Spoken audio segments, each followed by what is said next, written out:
Salam damai sahabat Oase Rohani Katolik yang terkasih. Apa kabar Anda? Semoga Anda dalam keadaan sehat, semangat, penuh dengan sukacita ya. Warna ungu berubah semu, pesan dikirim tidak dibalas. Keluarkan balok dari matamu, maka engkau dapat melihat jelas. Senang sekali saya Katerina Utami dapat menjumpai Anda dalam acara Oase Rohani Katolik edisi hari ini, hari biasa pekan biasa ke-23. Saat ini saya ditemani oleh narasumber Oase Rohani Katolik, Romo Carolus Putranto Tri Hidayat. Mari kita sapa beliau. Romo Ut, apa kabar Romo? Kabar baik Utami. Semoga pesan saya dibalas ya. Soal dibalas Mo. Soal dibalas, Tuhan memberkati kita semua, Utami dan juga sahabat Oase Rohani Katolik semuanya. Amin. Terima kasih Romo Ut atas kesediaannya mengisi acara Oase Rohani Katolik. Baiklah, sahabat Oase Rohani Katolik yang terkasih, kita akan awali acara hari ini dengan doa. Silakan Romo. Mari Utami dan para sahabat Oase Rohani Katolik yang terkasih, kita masuki saat teduh. Kita ingin menyerahkan saat ini, momen ini ke dalam kasih dan kuasa Tuhan. Dalam nama Bapa dan Putra dan Roh Kudus. Amin. Tuhan, syukur untuk kesempatan istimewa di mana kami Kau undang masuk ke dalam keheningan, masuk di dalam keindahan dan mukjizat dari firman-Mu. Ciptakanlah kami menjadi makhluk yang baru berkat firman yang akan kami dengarkan. Sehingga seperti Santo Paulus, kami menjadikan pewartaan kabar sukacita sebagai kesempatan mengenal Engkau, berbagi sukacita kepada sesama, khususnya yang sungguh sangat membutuhkan. Demi Yesus Putra-Mu, Tuhan dan sahabat kami kini dan sepanjang segala masa. Amin. Dalam nama Bapa dan Putra dan Roh Kudus. Amin. Bacaan liturgi hari ini, bacaan pertama dari surat pertama Rasul Paulus kepada jemaat di Korintus. Saudara-saudara, memberitakan Injil bukanlah suatu alasan bagiku untuk memegahkan diri. Sebab bagiku itu suatu keharusan. Celakalah aku bila aku tidak memberitakan Injil. Andai kata aku melakukannya menurut kehendakku sendiri, memang aku berhak menerima upah. Tetapi karena aku melakukannya bukan menurut kehendakku sendiri, maka pemberitaan itu adalah tugas penyelenggaraan yang ditangguhkan kepadaku. Kalau demikian, apakah upahku? Upahku ialah bahwa aku boleh memberitakan Injil tanpa upah, dan bahwa aku tidak mempergunakan hakku sebagai pemberita Injil.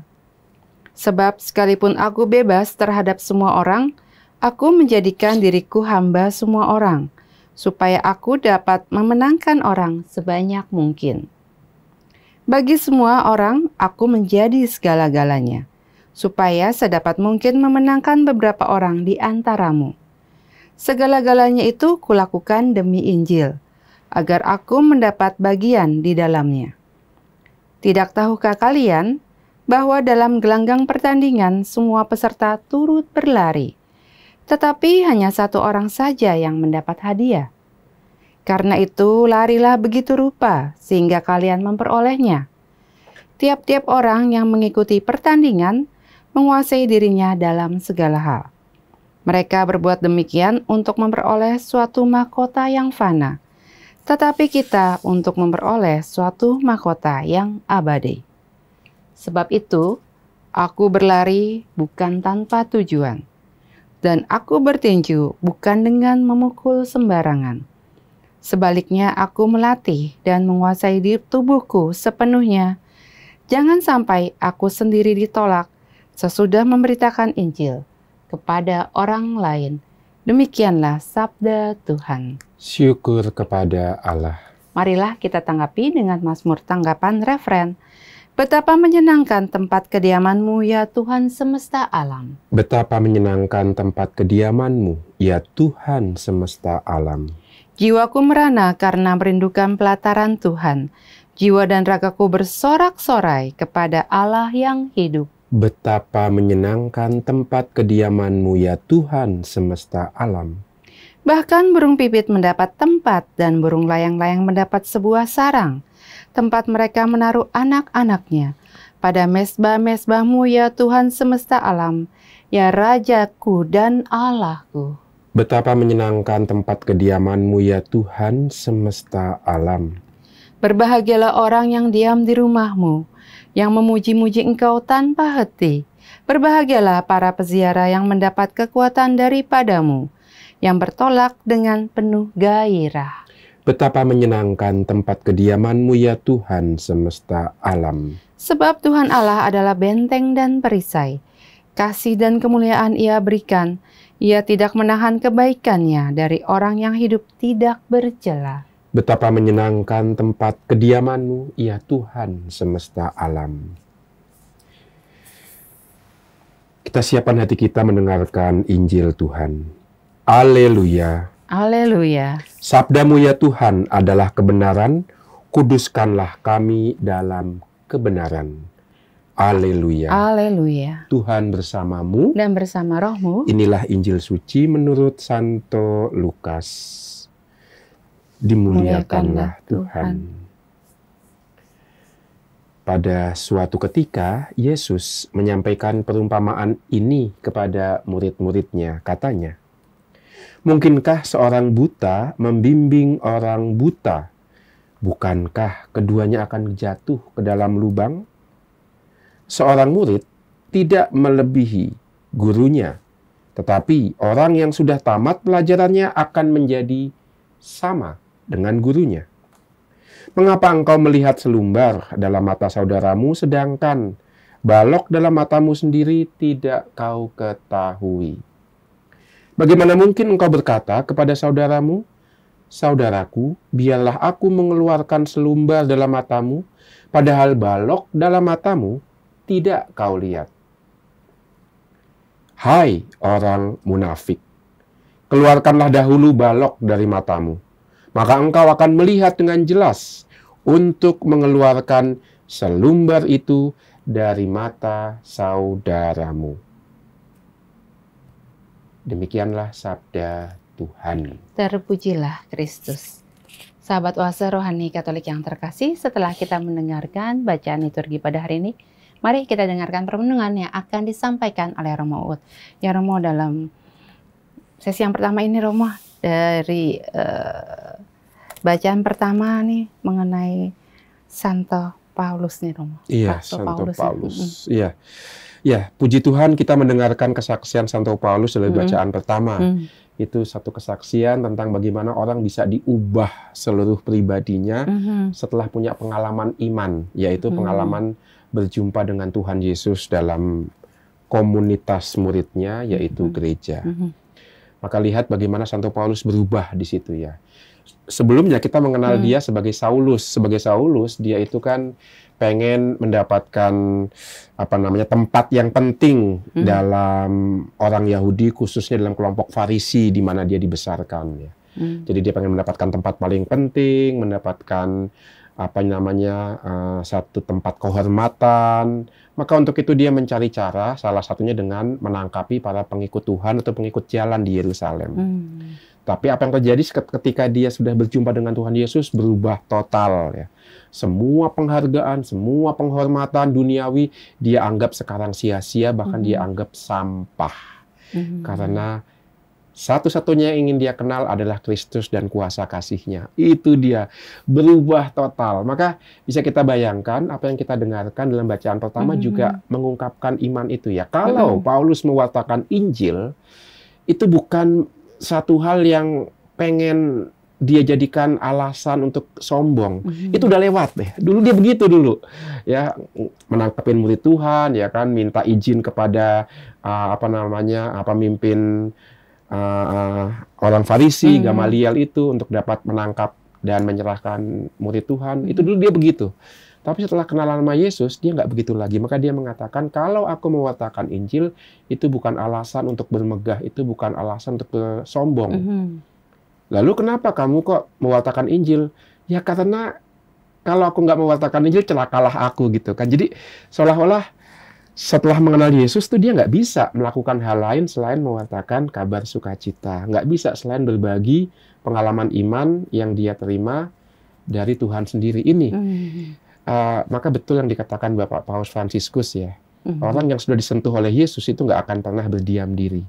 Selalu ada dorongan untuk berbuat sesuatu. Paulus mengalami itu. Dan yang menarik, kalau Paulus melakukan itu, mewartakan Injil, berkarya dalam pelayanan, itu bukan alasan bermegah. Tapi sekali lagi, karena didorong oleh pengalamannya akan Tuhan, maka di balik semua pelayanan pewartaan, ada pengalaman berjumpa dengan Tuhan. Kalau enggak, ya ini kembali ke Saulus yang lama ya. Ingin mendapatkan kemuliaan duniawi, popularitas, nama baik, dan seterusnya. Ini penting untuk kita karena di zaman sekarang, di zaman media sosial, di zaman semuanya bisa ditampilkan, dijadikan status ya. Itu kita kerap kali tergoda untuk menjadikan pelayanan sebagai panjatan sosial kita. Istilahnya gitu ya, pansos ya. Ada bahaya itu loh. Cuma untuk di status gitu kan, untuk dikenal. Oh dia hebat, dekat sama orang penting ini. Oh dekat sama pemimpin agama ini gitu ya. Ada bahaya seperti itu ya. Maka atau ada bahaya juga, nanti akan kita lihat juga ya, bagaimana pelayanan kemudian dijadikan alasan untuk mengumpulkan keuntungan diri sendiri, baik keuntungan sosial maupun keuntungan material ya. Nah, ini yang menjadi sebuah inspirasi bagi kita bahwa bagaimana kita terbuka, dibentuk oleh Tuhan dalam pelayanan kita, sehingga hari lepas hari kita seperti Santo Paulus sendiri, bukan untuk yang lain. Kalau aku mewartakan Injil, tetapi celakalah aku kalau tidak mewartakannya, bukan karena ini, karena itu. Makanya Paulus kemudian kan di bagian berikutnya mengatakan, aku punya hak loh sebagai seorang pewarta Injil. Haknya apa? Pada masa Paulus hidup, setelah Yesus naik ke surga, para pewarta keliling seperti Paulus itu punya hak nginep selama maksimal 3 hari. Dijamin akomodasinya sama jemaat yang menerima pewartaan, dijamin makan minumnya. Jadi sebagai pewarta Injil, dia itu berhak tinggal gratis 3 hari 3 malam, dijamin sama umat yang menerima pewartaan. Dan itu ditegaskan oleh Santo Paulus, itu ada di situ dalam tradisi orang Kristen. Bahkan di Galatia, Santo Paulus mengatakan, kalau kamu, hai jemaat, menerima harta surgawi, yaitu hidup abadi, berkat firman yang diwartakan, mengapa kamu tidak berbagi harta duniawi untuk pewarta itu ya? Maka sediakanlah tempat tinggal bagi para pewarta, berikan mereka makanan, karena mereka sudah memberikan kepada kamu harta surgawi.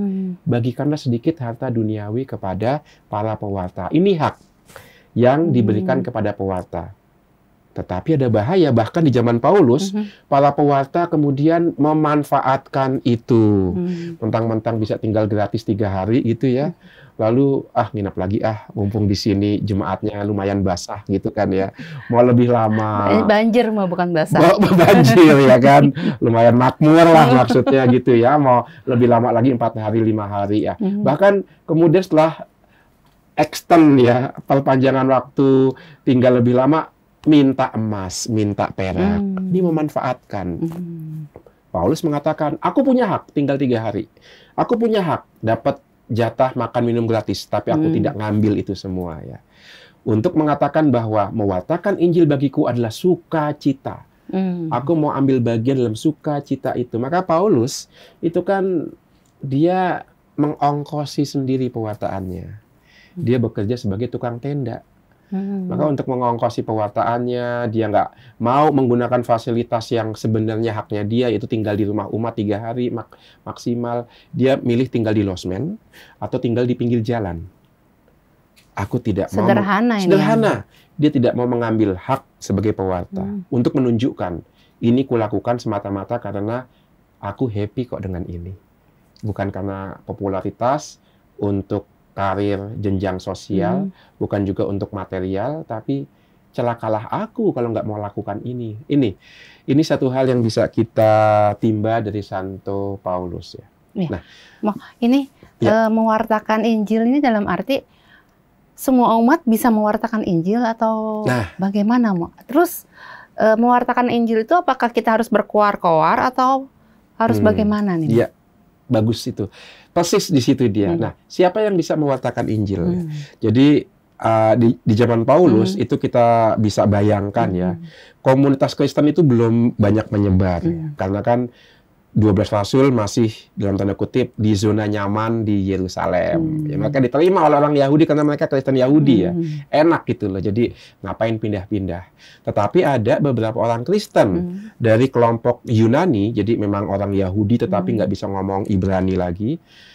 Mereka diusir dari Yerusalem setelah Stefanus berkhotbah tentang bait Allah yang dihancurkan, kan dianiaya tuh ya, Stefanus dilempari batu, dan orang-orang Kristen dari kelompok Helenis itu kan diusir dari Yerusalem. Nah, mereka lah yang menjadi pewarta dan bisa kita katakan pendiri jemaat di luar Yerusalem. Ada di Samaria, ada juga terutama di Antioquia.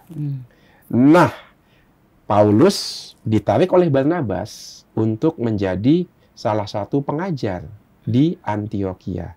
Ketika jemaat penatua Antioquia berdoa, Roh Kudus turun di atas para penatua Antioquia dan mengatakan, khususkanlah Barnabas dan Paulus kepadaku. Merekalah yang mewartakan Injil. Jadi pada masa itu pewarta Injil adalah para rasul dan juga mereka yang dipilih oleh Roh Kudus melalui jemaat. Nggak semuanya ya. Nggak semuanya, ini jadi pilihan ya. Pilihan ya. Dan itu pilihan itu terjadi ketika para penatua sedang berdoa dalam keadaan berpuasa. Dan disitulah kemudian dipilih. Maka Paulus dan Barnabas setelah dipilih oleh Roh Kudus ditumpangi tangan oleh para penatua dan diutus mewartakan Injil ke Asia. Itu, maka tidak semuanya. Karena nggak semuanya juga punya pengalaman iman, nggak semuanya punya kedekatan dengan ke-12 rasul. Karena yang diwartakan adalah iman para rasul. Itu. Nah, inilah kekasan Santo Paulus. Lalu apa yang dibuat Paulus dengan mewartakan Injil? Mewartakan Injil waktu itu jelas, yaitu mewartakan bahwa satu, Allah sudah mengasihi dunia. Dua, kasih itu terpancar melalui Yesus Kristus yang sudah datang ke dunia, wafat, dan bangkit untuk kita.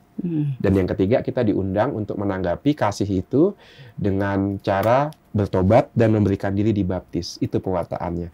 Dan yang menarik adalah pewartaan ini diterima dengan penuh sukacita. Mengapa? Karena pewartaan Injil itu dikaitkan dengan janji akan kehidupan kekal. Pada masa itu orang masih bertanya kan, nanti kalau aku mati gimana nih? Ya. Iman Kristen memberikan sebuah jaminan pasti dan meyakinkan. Kalau kamu itu dibaptis dan menjadi milik Kristus, entah hidup, entah mati, kita milik Tuhan, milik Kristus. Maka kalau kita mati, kita pasti ditarik kembali. Kita nggak akan dibiarkan hilang. Itu yang memikat banyak orang pada waktu itu ya.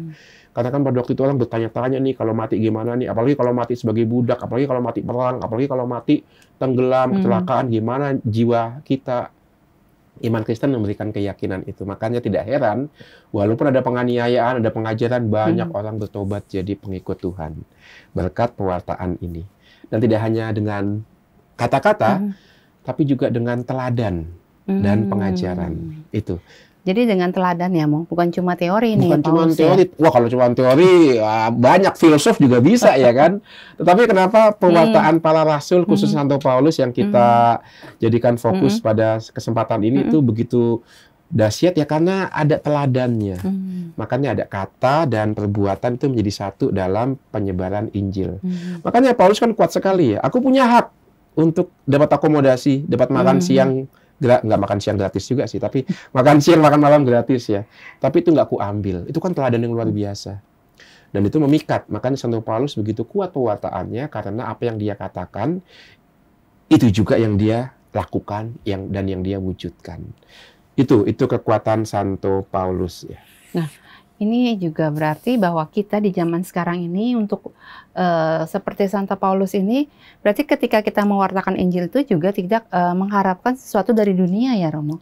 Betul, tidak mengharapkan sesuatu dari dunia, walaupun ini pelan-pelan ya, karena sebagai manusia kita pasti punya dalam sesuatu, istilahnya pamrih pasti ada. Tetapi pelan-pelan Tuhan akan memurnikan itu. Pamrih kita pelan-pelan akan dilucuti satu persatu. Mungkin nggak akan habis total, tetapi pelan-pelan kita akan, oh ya,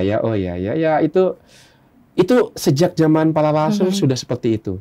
Dari 2000 tahun yang lalu ini. 2000 tahun yang lalu para pewarta itu dimurnikan. Dan para pewarta mendapatkan godaan juga untuk mengharapkan sesuatu dari dunia. Contoh yang paling nyata itu ada dalam misalnya kitab Didake ya.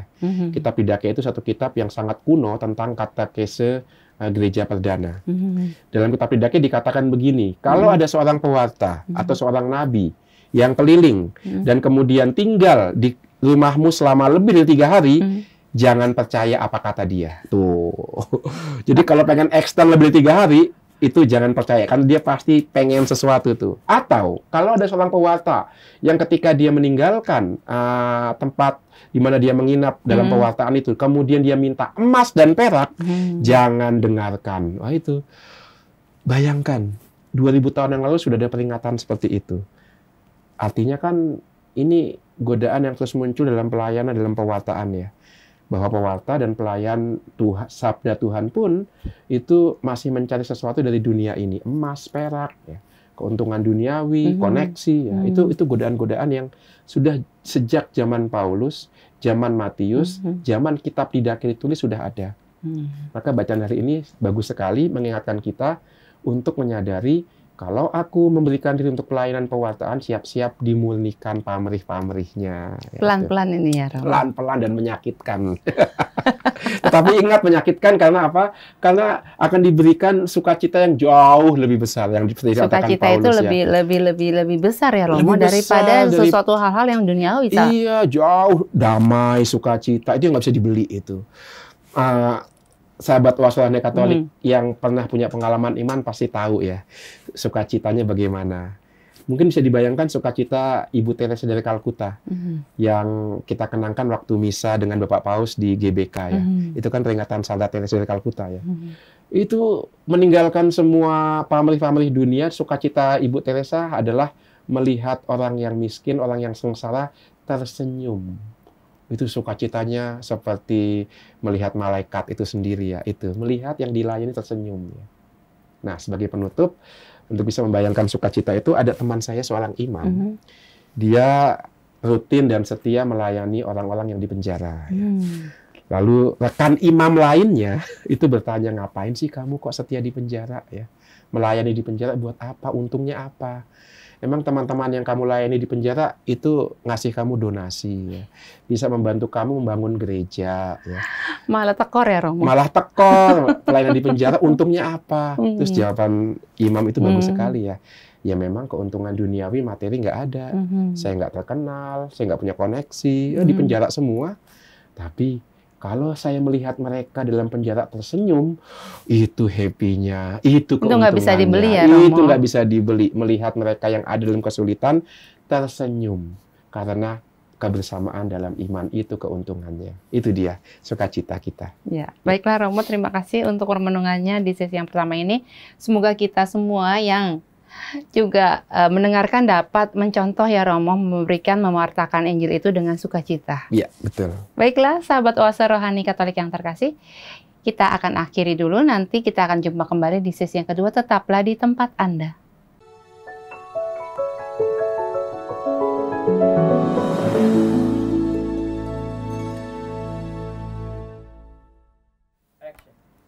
Salam jumpa, sahabat Oase Rohani Katolik yang terkasih. Terima kasih Anda masih bersama dengan kami, Oase Rohani Katolik sesi yang kedua. Masih bersama dengan Romo Karolus Putranto Trihidayat dan saya Katarina Utami. Bagi Anda yang ingin mengirimkan saran atau Anda ingin sharing iman, Anda dapat langsung menghubungi alamat email kami orkkaj2021@gmail.com atau langsung ke nomor telepon kami 0881 0251 334 38. Sekarang kita lanjutkan permenungan kita di sesi yang kedua ini.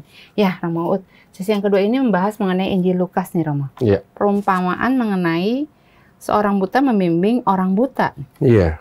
Iya. Seru banget ya ini. Seru ini, ya. Iya. Pertama tentu yang kita harus pahami, kebutaan di sini bukan dalam arti fisik, tapi sebuah metafora, sebuah perumpamaan. Selalu dalam Injil, kalau ada Yesus menyembuhkan orang buta, itu lebih dari sekedar kesembuhan fisik, tapi melihat itu artinya mengenal, memahami, mengetahui. Itu sebabnya mengapa dalam gereja perdana, Orang yang dibaptis itu dikatakan orang yang mendapatkan pencerahan. Orang yang mendapatkan karunia sinar sehingga mengetahui apa misteri hidup, apa rahasia hidup karena dia tahu rencana Tuhan dalam hidupnya. Mirip dengan apa yang dialami Siddhartha Gautama sebenarnya ya ketika meditasi di bawah pohon Bodhi ya. Maka mendapatkan pencerahan. Buddha itu kan yang dicerahkan ya. Maka orang yang dibaptis pada abad-abad pertama itu disebut yang mendapatkan pencerahan karena bisa melihat dan memahami misteri kehidupan. Maka kebutaan di sini pun dalam arti seperti itu, yaitu orang yang belum mengenal Allah, orang yang tidak mau belajar mengenal Allah, orang yang tidak mau berproses. Maka kan ada dikatakan seorang guru dan seorang murid. Artinya ini rupanya ditujukan kepada mereka yang sedang berproses ya, menjadi pengikut Yesus. Karena kan menjadi murid berarti mengikuti sang guru di belakang. Nah, itu. Maka sebuah peringatan kepada kita supaya kalaupun kita hendak mengajar, kalaupun kita hendak mengingatkan saudara-saudara seiman, hendaknya itu sambil menyadari bahwa aku pun masih dalam belajar, aku pun masih dalam proses ya itu. Karena ada bahaya ketika kita misalnya ya kehidupan rohani kita itu sangat sibuk ya. Dipenuhi dengan jadwal jam 5 rosario, jam 6 koronka, jam 7 devosi apalagi ya. Godaannya adalah kita merasa lebih suci dari yang lain. Lalu kita seolah-olah karena kegiatan itu punya hak untuk menegur, untuk mengingatkan, ya, untuk mengajar dan seterusnya. Lupa bahwa kita pun masih harus terus belajar. Ya. Kita pun masih terbuka untuk diingatkan. Ya, itu. Maka ditegaskan juga oleh Tuhan Yesus, tidak ada seorang murid melebihi gurunya. Ya. Artinya apa? Diingatkan kalau Yesus sang guru dan Tuhan saja mau merendahkan diri, ya, menjadi satu dengan kita manusia, terlebih kita juga. Kita nggak bisa melebihi Yesus karena kita ciptaan, kita manusia. Sekarang kalau Allah aja mau menjadi manusia sama dengan kita, hendaknya kita juga seperti itu satu sama lain ya. Meletakkan diri kita juga sejajar dengan satu dengan lain, tidak lebih tinggi, tidak lebih rendah.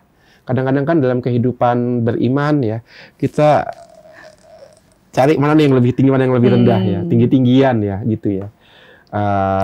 Banyak-banyakan ini mah, banyak-banyakan doa. Banyak-banyakan doa ya. Banyak-banyak aktivitas. Banyak-banyakan aktivitas ya supaya ya kembali ke sesi yang pertama tadi ya, mendapatkan status sosial yang lebih tinggi daripada yang lainnya ya. Itu sangat nyata kalau kita cermati dalam gereja Katolik. Karena gereja Katolik itu kan memang punya hierarki, punya struktur gereja yang sangat jelas ya. Itu memang sangat perlu supaya gereja tetap ada dalam kesatuan. Santo Ignatius dari Antioquia dalam salah satu suratnya mengatakan jangan melakukan sesuatu tanpa uskupmu. Semua dibuat dalam kesatuan dengan uskupmu. Karena hierarki uskup, imam, dan diakon itu simbol pemersatu. Itu penting. Tetapi ingat, itu hanya sarana, bukan tujuan.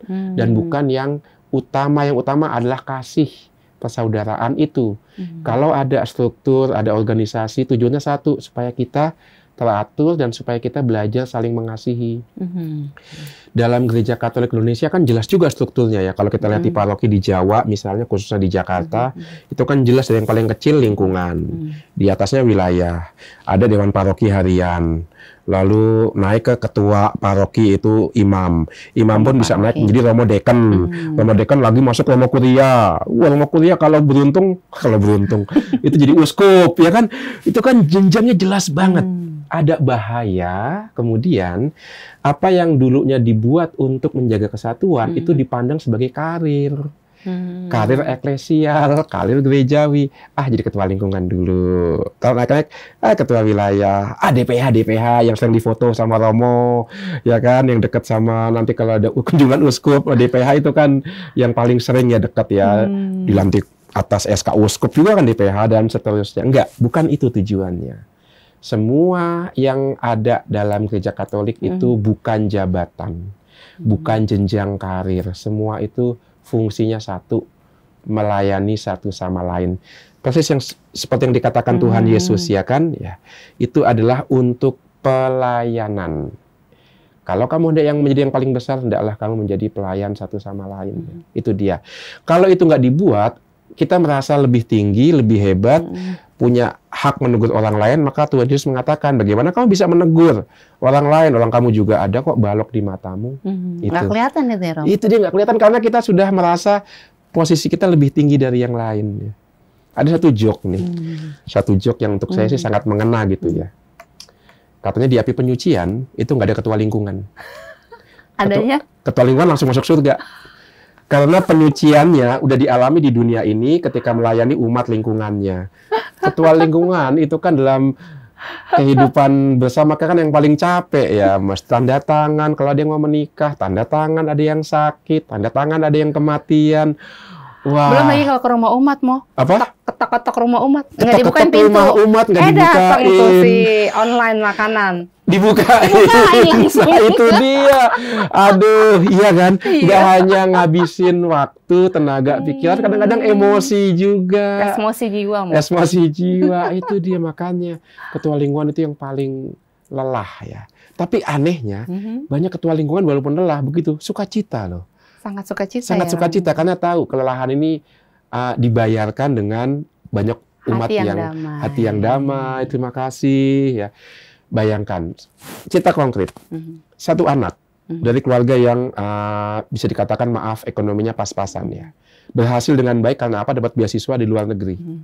Dan dia lulus dengan baik, dapat profesi pekerjaan yang luar biasa. Apa yang pertama kali dia buat? Ngunjungin rumah ketua lingkungannya. Karena ketua lingkungannya lah yang memberikan rekomendasi. Ini layak mendapat beasiswa, sehingga dia bisa jenjang pendidikannya naik. Luar biasa. Ketua lingkungannya udah bukan ketua lingkungan lagi, udah sepuh kan saat dia datang. Tapi dia sampai meneteskan air mata. Hanya selembar surat dari ketua lingkungan, diingat sama anak itu. Maka ketika dia berhasil, yang dia ingat pertama kali, maaf bukan nama parokinya, tetapi ketua lingkungannya. Itu dia. Maka kita tidak berlomba di gereja, bukan berlomba naik jabatan. Berlomba naik jabatan, karir eklesial enggak, berlomba saling melayani satu sama lain. Maka ketika kita mau menegur, kalau memang harus diingatkan, ditegur, kita menegur dengan kesadaran kita pun satu saat akan ditegur. Masih banyak balok juga ya. Maka teguran kepada saudara kita itu sebenarnya bermata dua. Untuk dia, untuk saya juga. Itu. Maka kita kalau punya kesadaran itu, kita akan menegur dengan kerendahan hati sebagai saudara, bukan untuk menjatuhkan ya. Kerap kali ada godaan di zaman sekarang, teguran kita itu kepo. Karena pengen tahu orang lain gitu kan, kesalahannya apa. Dibuat-buat ya, Romo. Dibuat-buat ya kan. Cari-cari ya, karena rasa ingin tahu aja tuh. Dan kalaupun dapat informasi nggak kita cross check, tapi langsung kita sebarkan dengan jemari kita. Wah, itu dia. Ini juga senang lihat orang susah. Itu dia. Bukannya kita berempati ya. Gitu kan. Kadang-kadang kita terbalik. Kita tuh senang lihat orang susah dan susah lihat orang senang ya.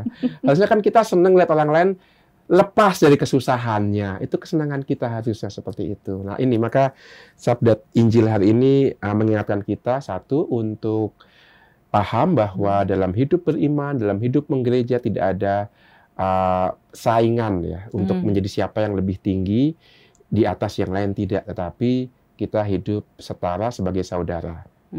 Yang kedua, dengan demikian teguran, pengajaran yang kita buat itu bermata dua. Semakin sering kita mengajar, hendaknya kita juga semakin ditegur oleh pengajaran kita sendiri. Ya. Saya ingat apa yang dikatakan Bapak Paus ketika pertama kali duduk di bangku dalam gereja katedral di Jakarta ya. Itu dia mengatakan begini, saudari dan saudaraku yang terkasih, memang saya paus, kiri kanan saya ada kardinal, ada uskup, tetapi ingat kita semua sama, kita semua saudara. Bahasa Italianya siamo tutti fratelli. Wah, itu dia. Jadi itu yang paling penting adalah persaudaraan, dan itu sudah ditampakkan oleh Bapak Paus ketika kunjungannya ke Indonesia. Itu inspirasi yang bisa kita tarik dari Injil hari ini. Ya, makasih Romo. Ada kesimpulan 1-2 kata untuk sahabat Oase Rohani Katolik? Oh ya, tentu kesimpulannya adalah dengan sabda Tuhan hari ini kita diundang untuk terus-menerus berproses ya.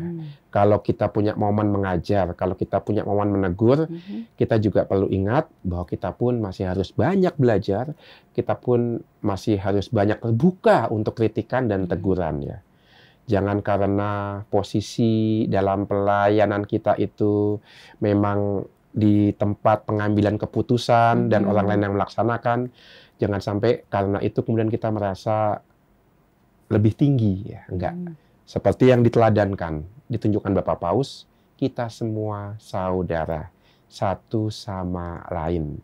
Kalau ada seorang uskup, ada seorang imam, di hadapan umat, mereka itu uskup dan imam, tapi di hadapan Tuhan, sama-sama umat Allah. Ini yang mau kita pelajari, sehingga kita bisa saling menegur, saling mengingatkan, untuk perkembangan jemaat pada umumnya, dan juga untuk perkembangan kita masing-masing. Ya, makasih Romo Uut ya. Sama-sama. Untuk renungannya hari ini, semoga kami semua yang mendengarkan acara Oase Rohani Katolik ini banyak belajar untuk kita saling menegur dan saling mengingatkan ya Romo. Bukan dari satu sisi menegur saja, tapi juga mau untuk menegur dan juga ditegur oleh orang lain. Dan juga tadi kata Romo, teguran kita adalah pisau bermata dua nih Romo. Iya, betul. Menegur orang lain juga kembali ke diri kita. Betul itu. Ya. Baiklah, sahabat Oase Rohani Katolik yang terkasih, kita akan akhiri acara hari ini dengan doa dan berkat kasih karunia Allah melalui Romo Uut. Silakan Romo. Mari kita masuki saat teduh kembali. Dalam nama Bapa dan Putra dan Roh Kudus. Amin. Allah Bapa kami, sumber segala yang baik dan yang kudus, syukur untuk firman yang sudah kami dengarkan dan kami renungkan pada kesempatan ini. Biarlah kami hari lepas hari Kau murnikan berkat firman-Mu itu, sehingga kami dapat menjadi garam dan terang dalam keluarga, dalam gereja, dan dalam masyarakat kami. Bunda Maria, teladan, pendengar, dan pelaku firman, doakanlah kami anak-anak-Mu. Tuhan bersamamu. Dan bersama rohmu. Semoga kita, keluarga kita, semua orang yang kita doakan dalam kesempatan ini, dan karya perutusan yang Tuhan percayakan, senantiasa diberkati oleh Allah yang Maha Kuasa, Bapa dan Putra dan Roh Kudus. Amin. Sahabat Oase Rohani Katolik yang terkasih, demikianlah acara kita pada hari ini. Semoga apa yang telah disampaikan oleh Romo Uut dapat menambah semangat bagi kita untuk semakin bersukacita dalam mewartakan. Akhir kata, kami berdua, Romo Karolus Putranto Trihidayat, dan saya Katarina Utami, pamit undur diri. Sampai jumpa pada edisi Oase Rohani Katolik berikutnya.